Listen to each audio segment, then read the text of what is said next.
Bismillah, Assalamualaikum warahmatullahi wabarakatuh. Alhamdulillah, alladzi arsala rasulahu bil huda wa dinil haq liyudhhirahu ala dini kullih wa kafa billahi syahida. Asyhadu an la ilaha illallah wahdahu la syarikalah wa asyhadu anna Muhammadan abduhu wa rasuluh la nabiyya wa la rasula ba'da. Amma ba'd. Akhi wa ukhti fillah rahimakumullah. Ajaran Islam sangat indah dan sempurna. Tidak ada satupun dari inci kehidupan kita melainkan diatur dan dijelaskan oleh syariat Islam. Rasulullah SAW telah banyak memberikan contoh teladan kepada kita, yang kita selaku umat Islam, selaku umat Nabi Muhammad SAW patut untuk mencontoh dan meniru beliau Rasulullah SAW, baik dari urusan terkecil sampai urusan terbesar. Karena memang Islam mengatur semua lini kehidupan kita, dari kita bangun tidur sampai kita tidur kembali. Yang kita anggap remeh kecil itu juga diatur dalam Islam. Bagaimana kita masuk ke dalam kamar mandi itu diatur dalam Islam. Bagaimana kita memakai sandal itu diatur dalam Islam. Bagaimana kita memotong kuku bahkan itu juga diatur dalam Islam. Semuanya aspek kehidupan kita diatur dengan indah dan rapi oleh Islam. Makanya perlunya kita untuk selalu senantiasa mencontoh Rasulullah SAW agar kehidupan kita baik di dunia, terlebih nanti di akhirat. Dan di antara yang Rasulullah SAW ajarkan kepada kita untuk kita laksanakan dan kita ikuti adalah momen ketika kita berada di Idul Fitri atau yang biasa kita sebut dengan Lebaran. Ada beberapa hal yang Rasulullah SAW anjurkan untuk kita laksanakan ketika masa ini tiba. Di antaranya yang pertama adalah mandi sebelum sholat Id. Mandi sebelum sholat Id. Ini berdasarkan sebuah asar dari Nabi, bahwasanya Ali radhiyallahu an pernah ditanya tentang mandi mana yang dianjurkan. Kemudian Ali radhiyallahu an menjawab bahwasanya mandi yang dianjurkan adalah mandi ketika hari raya Idul Fitri, begitu juga hari raya Idul Adha, dan juga ketika mandi untuk sholat Jumat. Ini mandi-mandi yang dianjurkan. Hadis ini diriwayatkan oleh Imam Baihaqi dan disahihkan oleh Al-Albani rahimahullah. Dan juga riwayat dari Ibnu Umar bahwasanya beliau membiasakan diri ketika hendak sholat Idul Fitri atau Idul Adha, beliau mandi terlebih dahulu. Dari sini para ulama mengatakan bahwasanya disunnahkan mandi terlebih dahulu sebelum sholat Id. Ini yang pertama. Kemudian yang kedua yang menjadi anjuran Rasulullah SAW ajarkan kepada kita adalah berhias diri dan memakai pakaian yang terbaik.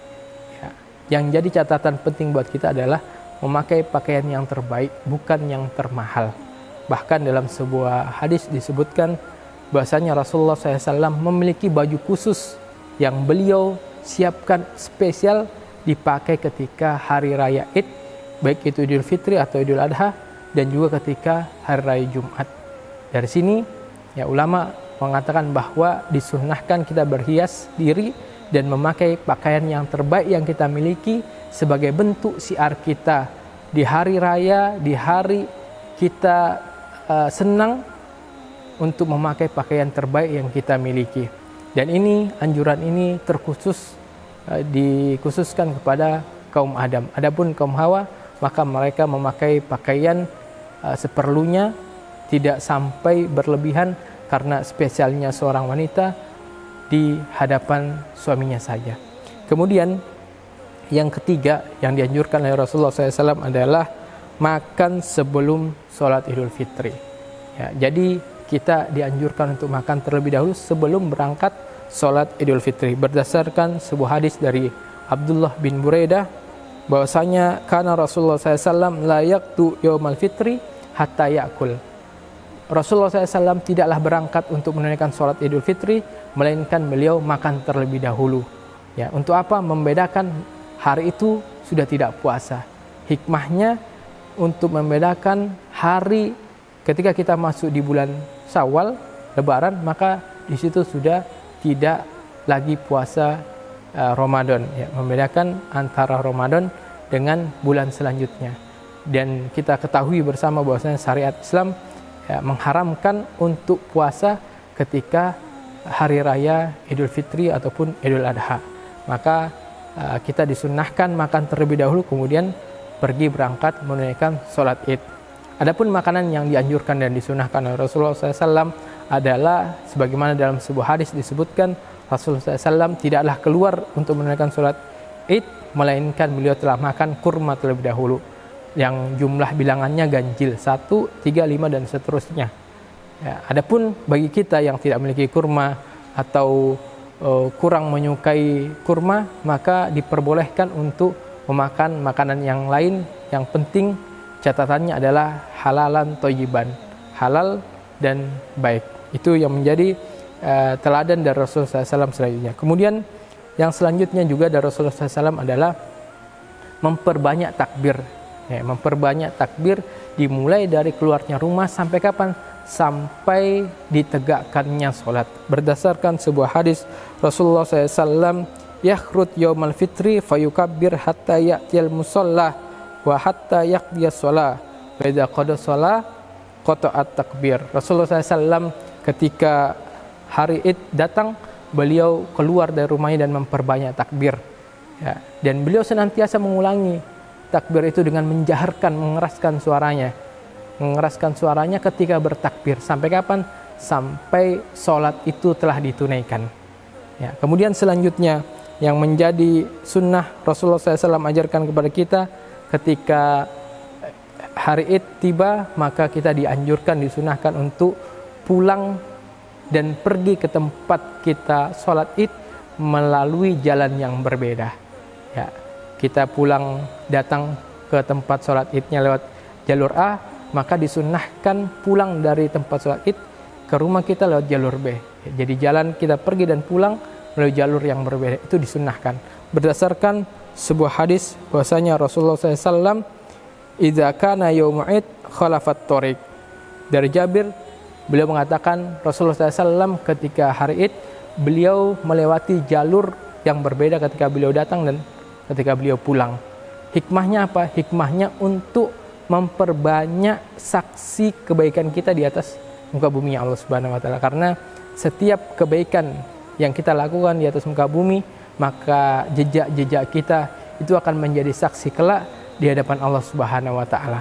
Kemudian selanjutnya juga ya, disunnahkan bagi kita untuk berjalan ke tempat sholat Id. Ya, kalau kita mampu untuk berjalan, maka disunnahkan berjalan. Adapun kalau kita tidak mampu, tempat sholat Idnya jauh, atau kita memiliki penyakit yang tidak bisa memungkinkan kita untuk jalan, maka diperbolehkan memakai kendaraan. Tapi ketika kita selama mampu berjalan kaki, maka disunnahkan kita mendatangi tempat sholat Id dengan berjalan kaki.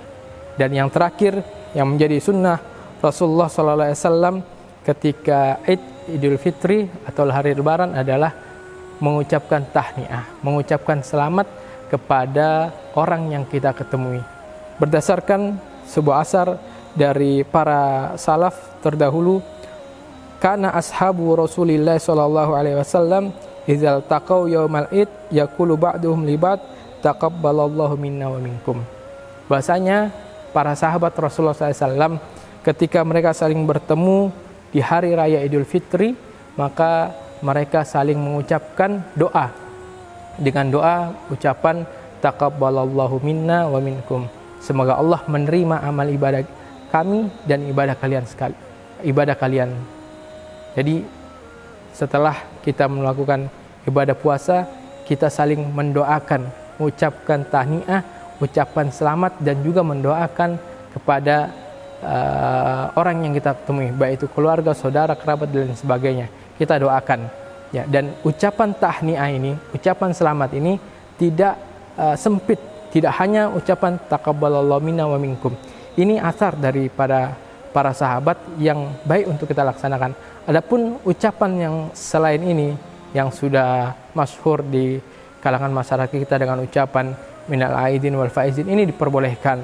Kemudian ucapan-ucapan yang lainnya misalkan kullu amin wa antum bi khair, semoga setiap saat kita dalam keadaan baik dan sebagainya, ini juga diperkenankan. Jadi apapun doa kita, ucapan selamat kita kepada saudara kita, orang yang kita temui, maka diperbolehkan. Tapi dianjurkan bagi kita untuk mengucapkan taqabbalallahu minna wa minkum. Semoga Allah menerima amal ibadah kita sekalian.